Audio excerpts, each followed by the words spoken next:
Now available in paperback and e-readers, Isis Legacy. The sorority secrets of the goddess next door are revealed in this all-new Isis series adventure. Get Isis Legacy in paperback and e-readers at online booksellers everywhere. I was on social media a couple of days ago when I saw an image that stated Save DC Comics. Now, this image featured all of the classic 1980s versions of DC superheroes, and it was one that was completely misleading to anyone who saw it. Now, as a longtime DC Comics fan, I can tell you that if we had those classic versions of DC's superheroes, DC Comics would not be in the dire situation it is right now. Currently, the only comics that sell at DC Comics are Batman titles, and those Batman titles only sell due to the over 40 years of popularity that the character has had since the 1989 movie came out. Now, your DC Comics has been in a really bad place, and I say for the last 22 years. Now, your DC Comics has been in that bad place due to an extremely bad decision to let go of your Paul Levitz as editor in chief at DC Comics and replace him with Dan Didio. Now, your Paul Levitz was let go because he had just had publishing experience, and your DC Comics wanted to hire someone who had a bit more of a Hollywood connection. Now, your Dan Didio, yes, he did have a Hollywood connection. Unfortunately, he did not have any publishing experience. And as a result, he came in with big Hollywood ideas for DC Comics, looking to try to shock readers to get their attention, not understanding that one of the things that kept DC Comics popular was its consistency as related to its storytelling and its consistency as related to its characters. But your Dan Didio wanted to come in and try to use a shock and awe model of storytelling, similar to what had been done during the Extreme era at Marvel Comics from 1994 to 1996. And as a result, he began looking to try to shock people with these types of gimmick types events where characters would die, such as Donna Troy's passing in the Teen Titans revamp called Graduation Day. Now, this was stunt with Donna Troy was very shocking. Unfortunately, it was the start of the beginning of the end of DC Comics. Now, your Dan Didio didn't just start with the Graduation Day gimmick. He then went on to talk about putting a sexual violent act in the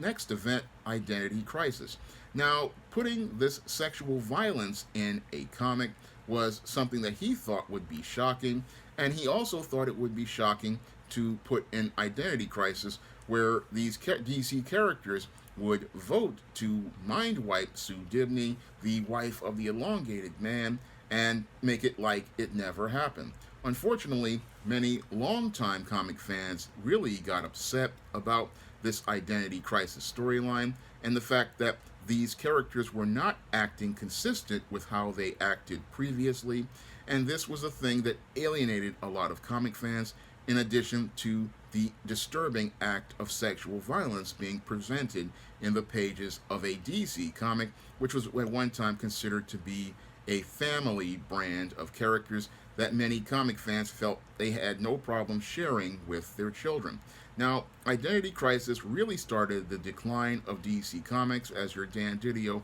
continued to go on,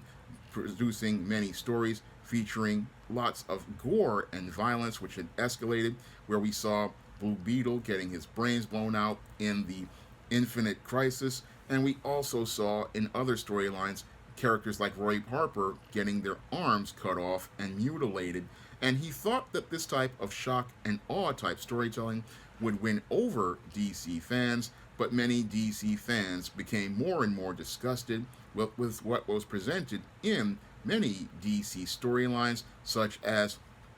Graduation Day, Identity Crisis, Infinite Crisis, and stories like Flashpoint. And many comic fans were just tired of the death, blood, and gore that was presented to them in the pages of DC Comics, which was again originally a family brand of comics that people felt safe sharing with their children. And it had gotten to the point where DC's sales had practically dropped precipitously, and many comic fans didn't want anything to do with DC Comics. And as a result, Warner Brothers decided to go in a new direction in 2011, and that was to go out here and reboot the entire DC universe with new, darker, edgier characters in the New 52. Now, the New 52 was the thing that was the straw that broke the camel's back with most comic fans, and most comic fans practically abandoned DC Comics at that point. And things had gotten so bad with DC Comics as related to the damage to the brand that most comic fans didn't even want to buy DC Comics merchandise. Now, your DC Comics at this point was in dire straits because when it comes down to these intellectual properties like DC Comics, merchandising is a big business, and DC Comics had recently in 2011 lost the whole stopped making DC Universe Classics action figures, which were selling very well, and they then decided to go do New 52 figures, which didn't do as well. Moreover, they wound up losing sales on their DC Direct brand, which was their own direct figures, because most comic fans did not want to buy New 52 figures. And with DC Comics losing as related to its merchandising and losing as related to its merchandising sales, that's when DC Comics realized that they had put themselves in a hole, and that's when they tried to dig themselves out of the hole with Convergence. Now, the Convergence was an episode to try to get DC Comics back on track and bring back the classic DC universe. Unfortunately, they stumbled out of the gate, and they went out here not really making that impression on the readers that there was hope of turning the clock back. And as they went on, they came out with the DC Rebirth with Geoff Johns in charge, and Geoff Johns managed to get the DC train somewhat back on the track. But after a year or two, Geoff Johns left to do films in the DC Cinematic Universe and oversee that brand, and then Dan Didio took over once again, bringing us back to the dark days of the extreme kind of storytelling that alienated readers. But at that point, after putting us back to the extreme type of storytelling, comic fans had said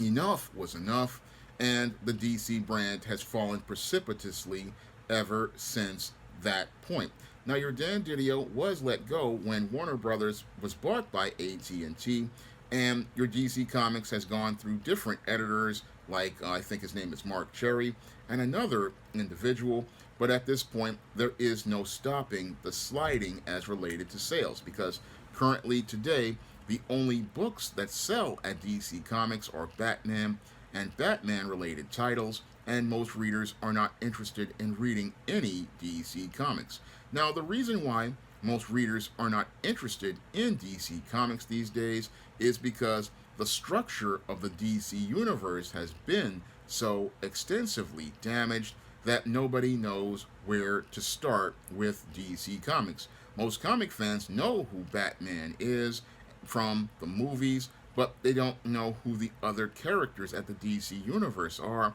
due to the structural damage done to the DC Universe after over 30 years of truly bad storytelling. And with over 30 years of truly bad storytelling, there is no way to fix much of the structural damage done to the DC Universe. Now, the DC Universe managed to be repaired from its very disorganized continuity when Marv Wolfman and George Perez created the Crisis of Infinite Earths. And they managed to take all of these characters that Warner Brothers and DC Comics acquired over the years and put them into one solid universe. However, there were efforts to try to tinker with that universe with Zero Hour in 1994, and that started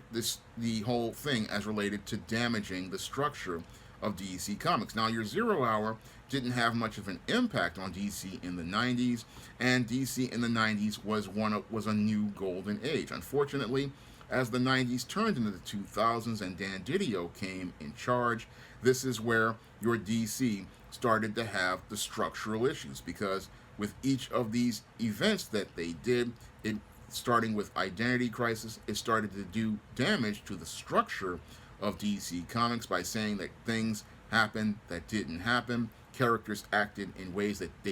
they were not known how to act. This did damage to the DC universe, and the decisions to try to fix this was with things like your Infinite Crisis, your Final Crisis, your Flashpoint, which was time travel, and then try to reboot the DC universe with the New 52, follow it up with Convergence, and then follow that up with the DC Rebirth, and then follow that up with even more events as related to continuity. And now the continuity structure is so damaged that no writer at this point can fix DC's structure, and its structure is so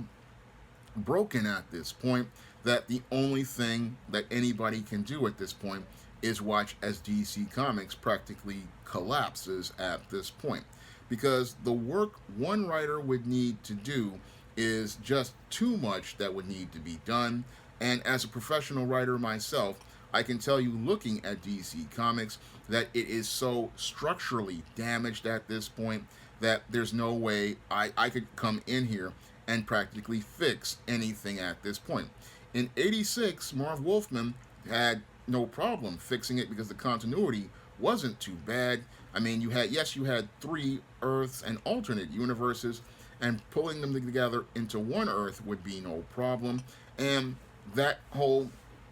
new universe that they created did remember and reminisce about the old universe, so it wasn't that much of a problem. But at this point, with all of these numerous events, there's no way of reconciling all of that continuity together to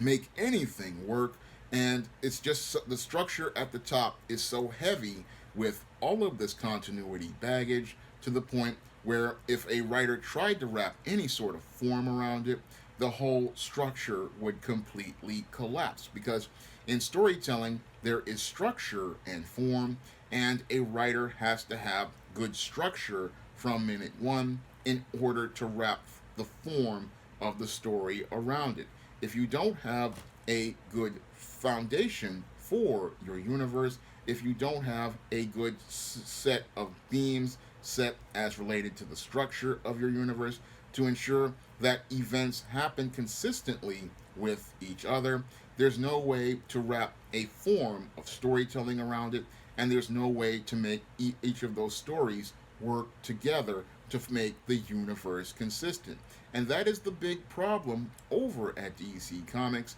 There are so many different events and so many different versions of different characters that the entire structure is so damaged that from having so many forms wrapped around it, that the entire structure cannot stand under the weight of all of these different reboots, revamps, and relaunches. There's no way that the foundation of the DC universe can stand, and this is why the DC universe has practically